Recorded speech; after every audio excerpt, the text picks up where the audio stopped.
Good evening, ladies and gentlemen. Welcome to Solo ReacTalk. Tonight, I'm going to be reacting to World War II on the Homefront. Starts next week. This is on the Homefront playlist, the YouTube channel World War II. And yes, I'm going to be reacting to this video. It's about 3 minutes long, somewhere around there. So yeah, I might continue with another video because this one is so short. Yeah, I'm not sure, but I'll see it towards the end. I'll make my decision. But yeah, if you want to check out my previous reaction to what was it called again? They were making a pie. I just forgot the name of the pie that they were making. Yes, how to make Wilton pie, World War II Homefront. Yes, if you guys want to watch that one, remember the playlist card is going to be at the top here. Just click on it and you'll be able to access it. Alright, let us start. 3, 2, 1, go. Hello, Time Ghost Army. As you've clearly Anna! noticed, I'm not Indy Nidell. I'm Anna Deinhard, and this is a World War II public service announcement. Yeah, but where were you when, they were making that Wilton pie? I didn't see you there at the table, and they were eating the pie. But yes, welcome. When you think of the Second World War, it's often about a revolution in fighter and bomber planes, carpets of bombs falling over cities, swift-moving tank battles, massive amphibious landings, huge naval battles, men fighting, suffering and dying, burning oil, smoldering iron, dismal prisoner of war camps, Gestapo raids, the SS, the Kampertei, horrid abuse, torture, senseless death in the tens of millions. But it was more. After all, it was a world war, and for 6 years it dominated every aspect of human life on and behind the front lines. It shaped the music of the time, art, films, theater, literature, and fashion changed as the world went up in flames. Sometimes to reflect the horror, sometimes to offer distraction, a moment of normality. The war even changed how we as humans interact, our work practices and social structures. Family, friendship and sex took on new meanings. Young women and men across the globe were confronted with modern times in a way that none had been before. It changed them. It changed the world.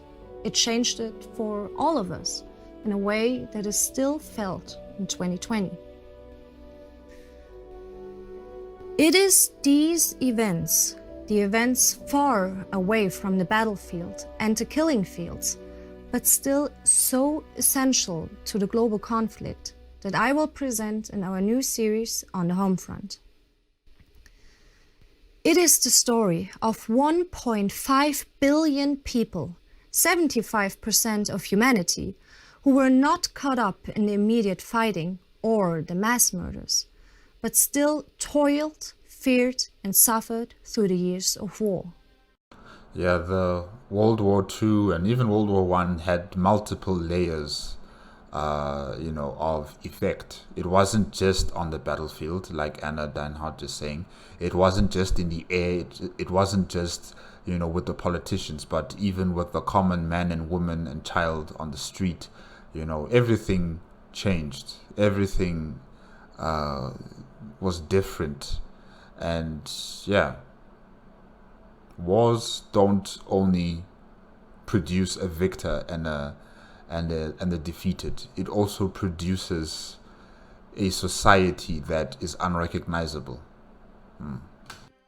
The young women who went to work in the armament factories and on the fields, the children and loved ones of the fighting men, the old and the very young that patrolled the homelands, the public servants, the nurses, the doctors. All the people that kept the wheels of human civilization spinning and the war machinery running.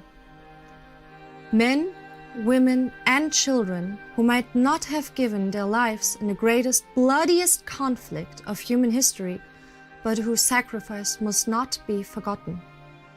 Those that not only lived through the war, but many of whom came out of it determined to make the world a better place. People like my grandparents, who served on the front and the Homefront in Nazi Germany, and then went on to work together with their former enemies, the British, to rebuild Germany into a better, safer, democratic, tolerant, fairer, and more humane place.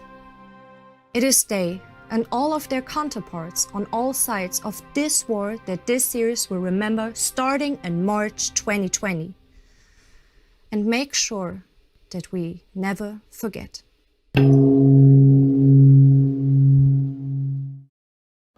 Okay, the new series is starting in 2020. Well, luckily, I am in 2023 right now, so yeah, I'm here. And I think I will, download another video and then I'll just connect it with this one that I've just reacted to. So stay tuned, be on standby. I'll be right back in a few seconds. Well, minutes. Yeah, seconds.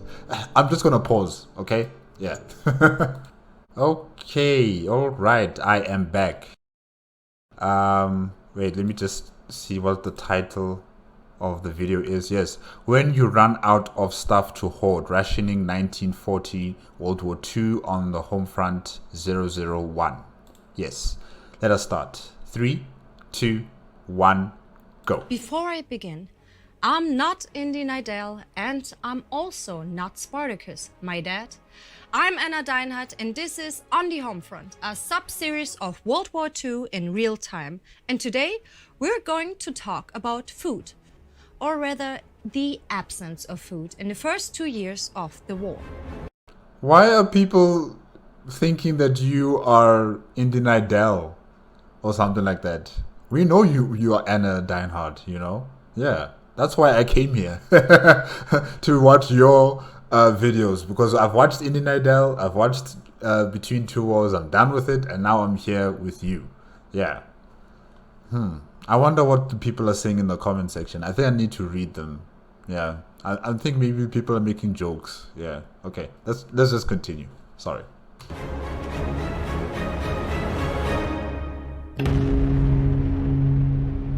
In this series, I will cover the aspects of World War II that are outside of the political, tactical, and strategic scope of our weekly episodes.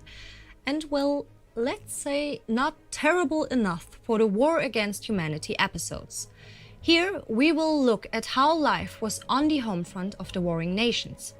I will talk about how the war impacted work, family, art, culture, and everyday life. And in case you didn't notice, I'm a woman, so I will try to give you a little more perspective of what war meant for women.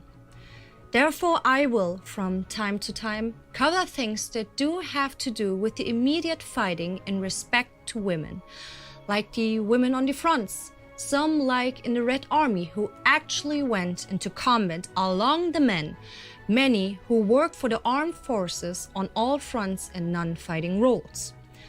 Now, if you haven't already, you might want to take a look at the Between Two Wars episode that Indy and I made about women's situation in the West in the 1930s.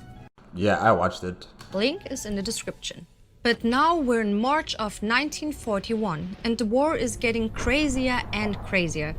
As if war wasn't crazy enough anyway. And the crazier it gets, the more everyday life changes for the nations at war. Beyond the immediate preparation for possible attacks, being worried about the men on the fronts, and grieving for their dead, it's on the kitchen table that the immediate changes are perhaps felt first. Now, let's get a few things out of the way before I continue. First of all, full disclosure. I'm a vegetarian. I just love animals too much to eat them. Yeah, I like my meat. I'm not going to change on that. I'm not going to, think about the animal, in that sort of way.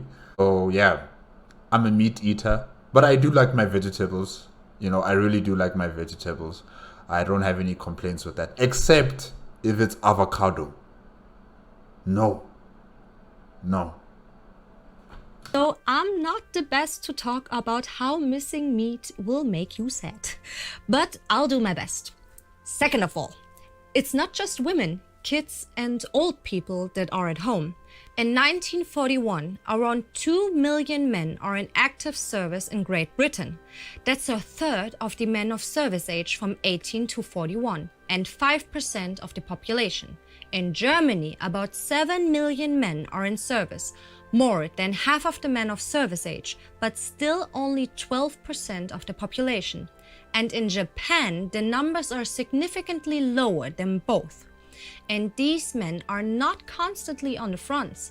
They do come home for leave and rotation.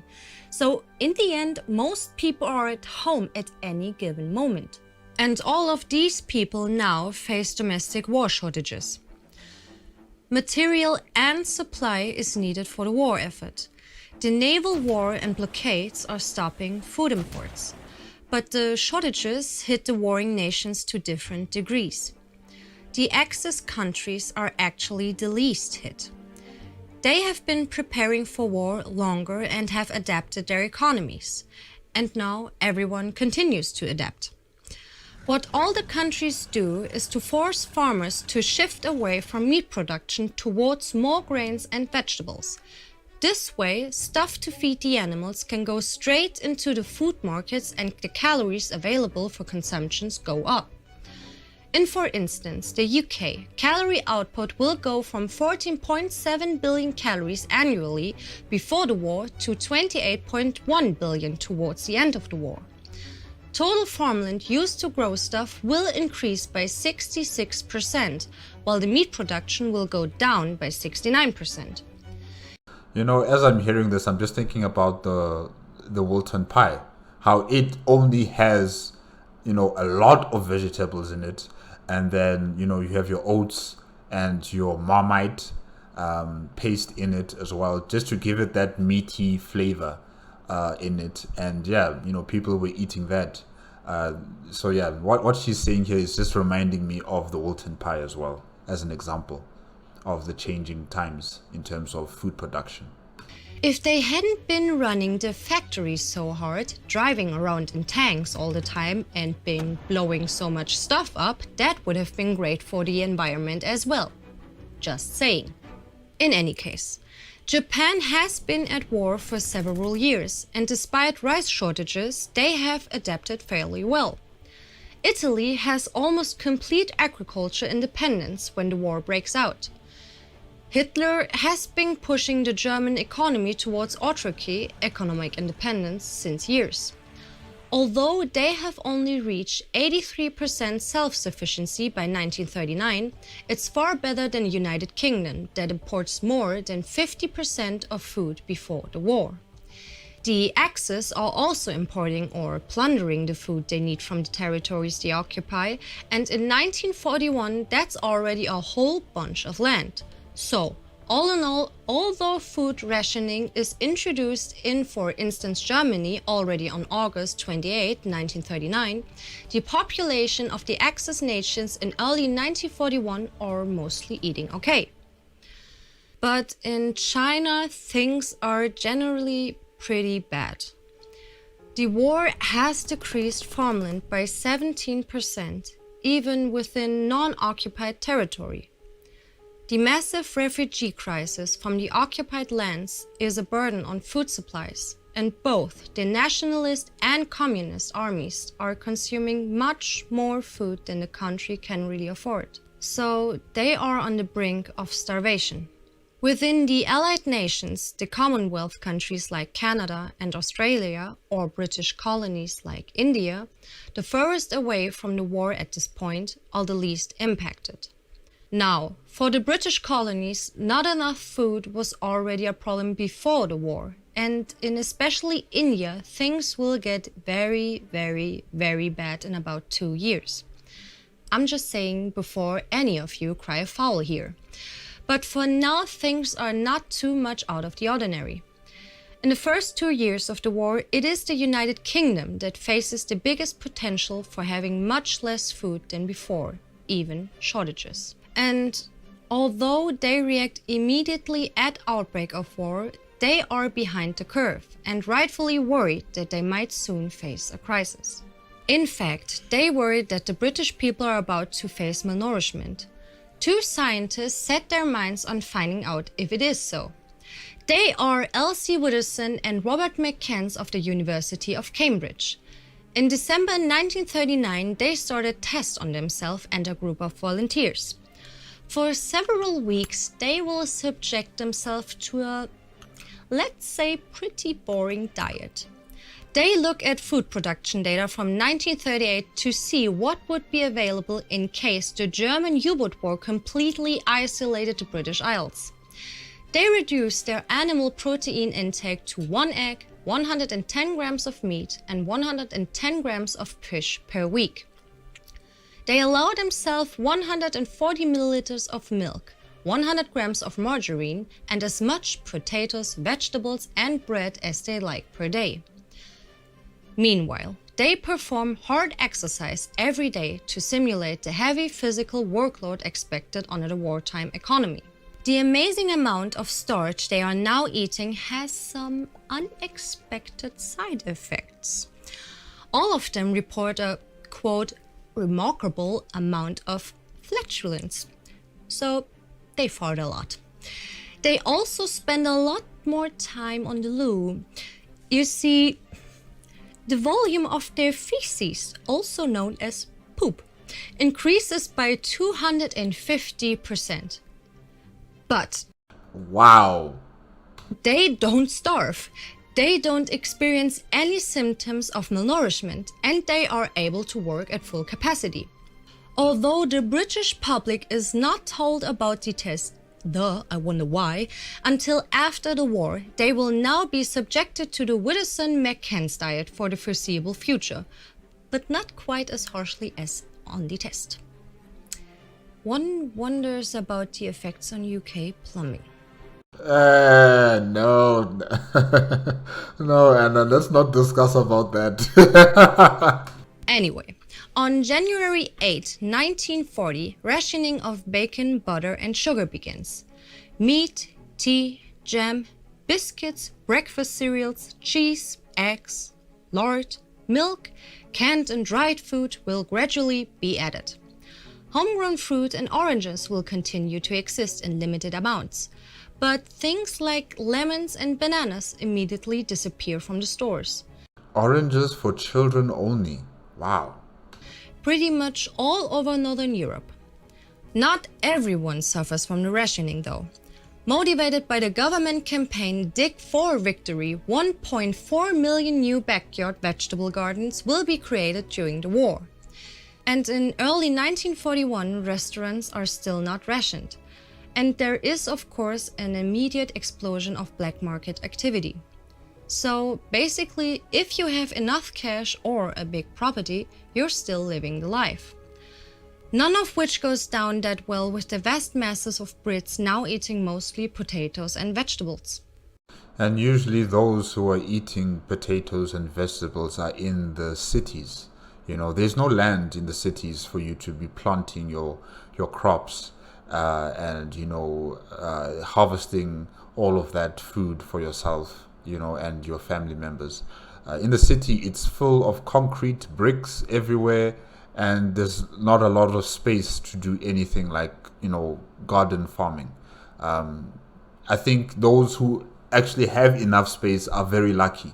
And even with that space, they still struggle a bit, I think. I'm assuming they'll still struggle a bit in terms of farming and, cultivating that land to use it for producing food, And of course, those who can pay, those who have money, they have access to the black market.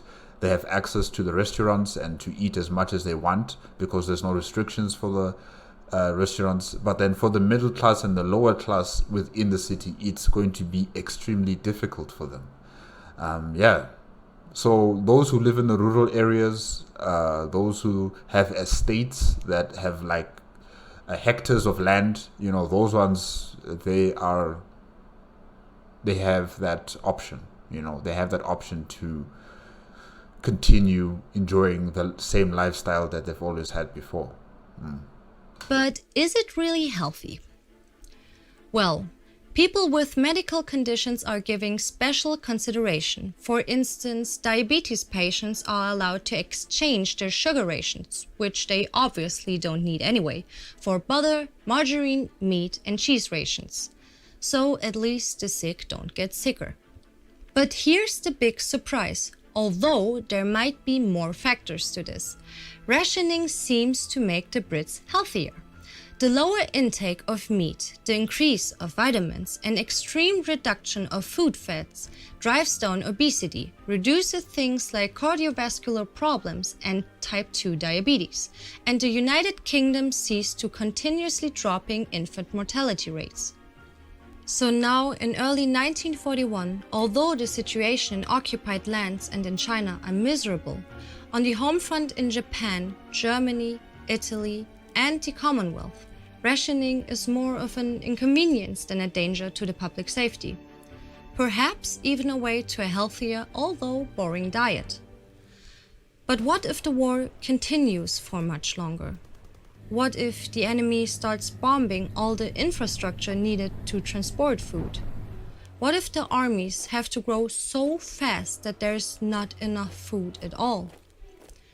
What if the enemy invades and steals your land and food reserves? What if the power you belong to or have been occupied by decides that food for what they believe to be the master race is more important than your life? Well, that would bring malnutrition, starvation, and death to countless millions of people on the globe. You can click here for a Between Two Wars episode about the Home Revolution any second now. To feed our forces, we depend on the Time Ghost army. You can sign up on Patreon or timeghost.tv. Clever. Make sure to subscribe and ring that bell.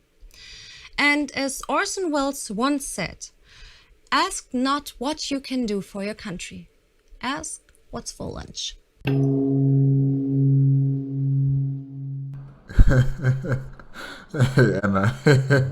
That was funny. Yes, guys, that is it. Let me just bring up the title for the video again. Yes, that is it with World War II on the home front starts next week, as well as when you run out of stuff to hoard, rationing 1940 World War II on the home front, made on the World War II YouTube channel. Yes, when wars begin and when wars continue to evolve and last for years upon years, like 6 years with World War II, things start to change for society. Things change not only for the battlefields where people are fighting, but the home front, essentially, the cities, the suburbs, the rural areas. Things start to change in terms of how people go on with their lives, whether they still have jobs, whether they're still eating properly at home. The governments and the society at large start to change the way they consume food, the way they continue to live within this bearable lifestyle. And it is to be expected in terms of what happens in world wars.